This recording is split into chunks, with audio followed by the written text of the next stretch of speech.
Estamos con Montserrat Boix, del proyecto Wikimujeres. Montserrat es periodista española, investigadora en tecnología, comunicación, derechos digitales e igualdad. Activista en defensa del conocimiento abierto y libre.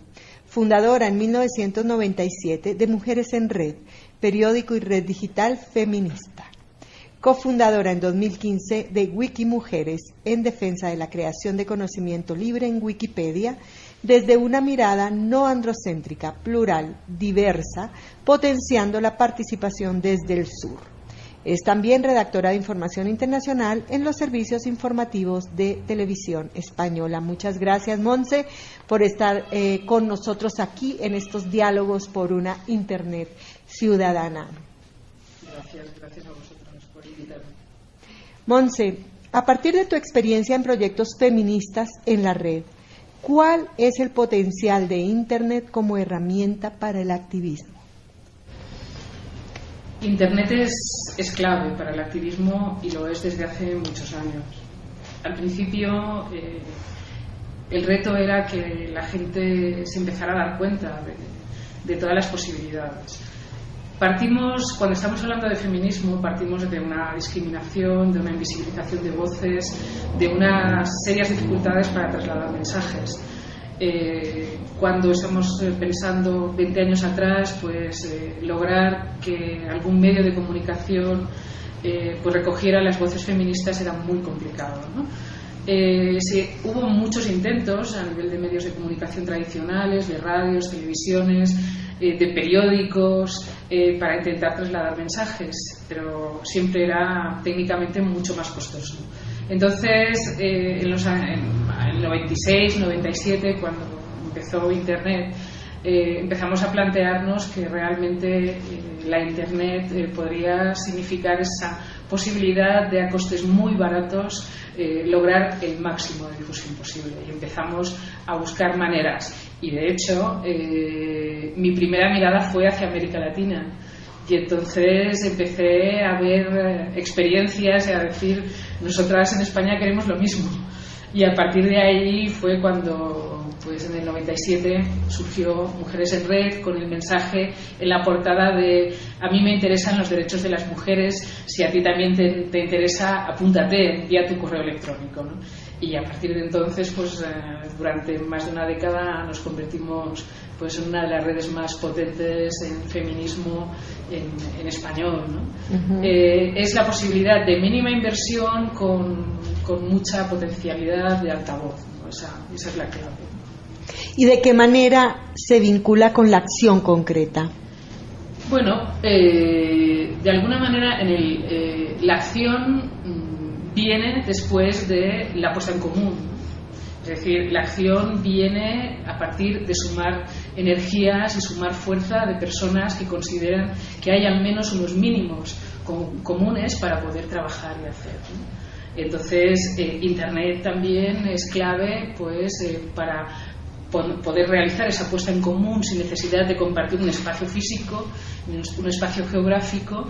De pronto nos ayuda a descubrir que hay muchas personas en los mismos procesos que nosotros y nosotras, y que realmente la puesta en común, antes no teníamos chats, ahora tenemos un montón de herramientas que lo facilitan, ¿no? Quizás el reto en estos momentos para la acción es generar espacios comunes que realmente nos resuelvan la pregunta del para qué, ¿no? Yo creo que en estos momentos quizás que es algo que antes no teníamos tantos canales, no teníamos tantos medios, ahora tenemos muchos, y el reto es preguntarnos ¿para qué? Y cuando tengamos esa respuesta, podremos organizar la agenda de acción, que es lo que tenemos que hacer ya. Bien, Montserrat. Tú has hablado de 10 años ya en esta sostenida tarea. A lo largo de esos 10 años seguro que has podido observar cambios en la red, en la concentración, en el flujo de información, en otros aspectos. Cambios a favor de lo que estamos buscando y también cambios en contra, signos preocupantes. Si tuvieras que decir qué cambios has observado en positivo y en negativo, ¿qué mencionarías? Para mí un cambio clave en positivo fue que cada vez las nuevas herramientas nos permiten más autonomía para comunicar. Es decir, podemos tener voz sin que nadie nos dé permiso para tenerla, ¿no? Cosa que antes era muy difícil. Cuando empezamos a finales de los 90, había que aprender a hacer páginas web. Después llegaron los blogs. Salió un movimiento maravilloso que es Indymedia, que todavía existe. Hubo una serie de movimientos súper interesantes que empezaron a trabajar por el derecho de la ciudadanía al acceso a Internet, ¿no? Los Nodos 50, Pangea, APC, empezaron a surgir una serie de proyectos que afortunadamente nos dieron herramientas lejos de lo que era la Internet comercial y pudimos empezar a descubrir esto. Avanzamos ahí, pero poco a poco lo comercial, el negocio, las empresas empezaron a adueñarse de este territorio, ¿no? Y este territorio cada vez iba siendo menos libre y cada vez teníamos que tomar mayor conciencia de lo que necesitábamos, de lo que queríamos y a dónde queríamos ir y para qué queríamos esas herramientas, ¿no? Hasta llegar a este punto en el que tenemos una sobredosis de herramientas que muchas veces no sabemos para qué. Tenemos todo el tema de la falta de información que teníamos hace 15 años, ahora tenemos una sobredosis de información y es muy importante que sepamos identificar cuáles son esas fuentes, de qué fuentes nos fiamos y de cuáles no nos fiamos. Es decir, que todo eso significa, y en eso hemos avanzado poco, que la ciudadanía debe tomar mayor conciencia de todo lo que nos estamos jugando. Entonces, quizás en la parte positiva es que tenemos muchas herramientas, tenemos mucho potencial. Por ejemplo, estamos hablando de la generación de conocimiento colectivo y libre. La Wikipedia, Commons, en imagen, en vídeos, son repositorios que podemos usar libremente, que nadie nos impide, por ejemplo, transmitir los mensajes, pero no sabemos hacerlo, no nos planteamos que podemos hacerlo.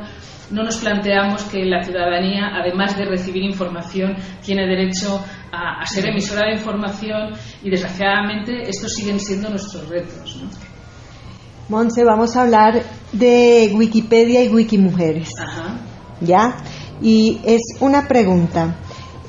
¿Por qué es importante? Por un lado, que Wikipedia refleje mejor a la diversidad global y, en ese sentido, ¿por qué la iniciativa Wikimujeres?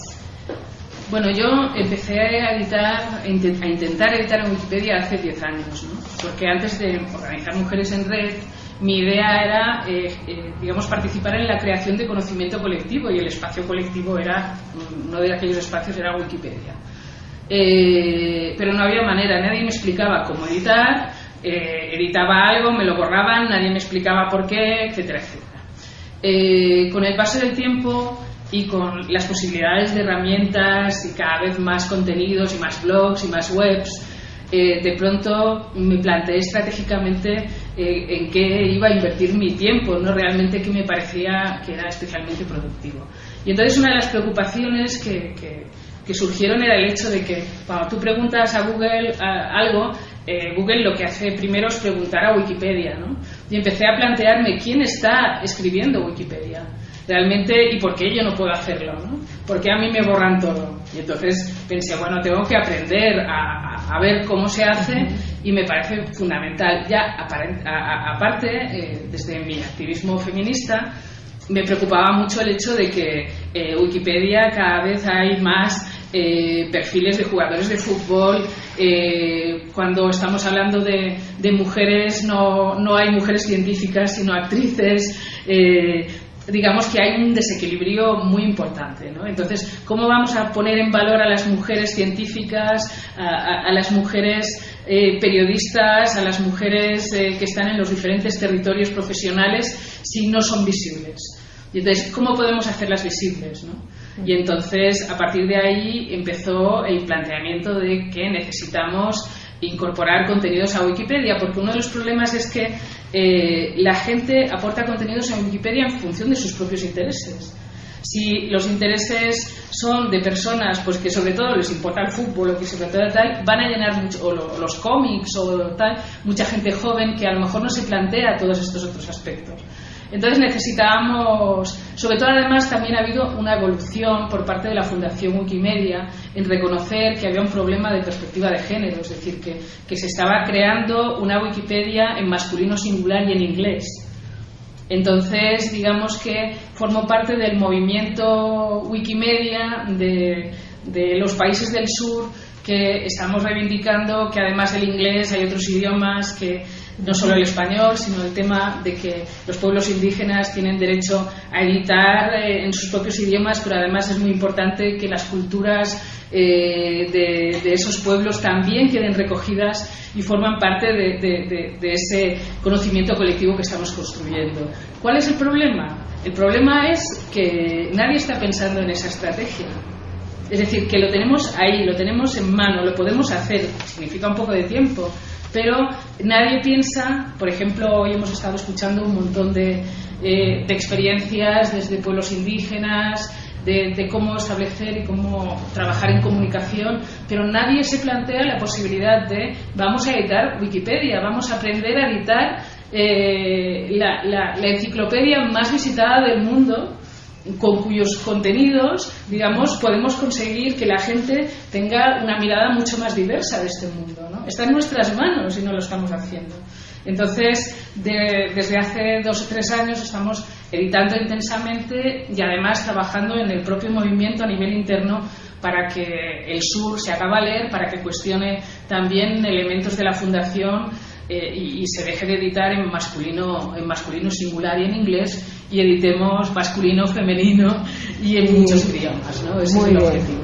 Ese es el desafío también. Muchísimas gracias, Montserrat, por esta entrevista para Diálogos por una Internet Ciudadana. Aprovecho para invitarles a editar. Claro, ya dejaste lanzado el desafío. Ahí está.